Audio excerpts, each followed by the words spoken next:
We have a terrific economy. It's like a great athlete that's had a cardiac arrest, and it's flat on the floor, and the paramedics have arrived, and they shouldn't argue about whether they put the resuscitation equipment, a quarter of an inch this way or a quarter of an inch that way, or they shouldn't start criticizing the patient because he didn't have blood pressure tests or something like that.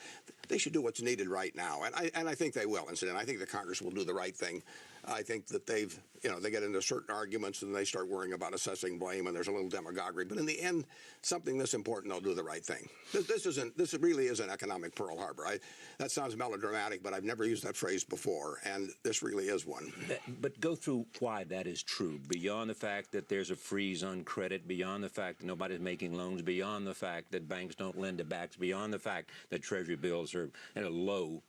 Yeah, when 40 billion of Treasury bills are sold like they were last week, 7-day Treasury bills, at a yield of 1/20th of 1%, that means the whole country is basically at the point virtually, or a lot of the country is at the point of putting their money under the mattress. I mean, you're only 1/20th of 1% away from where it's better to put it under the mattress. You don't want 300 million Americans putting their money under the mattress.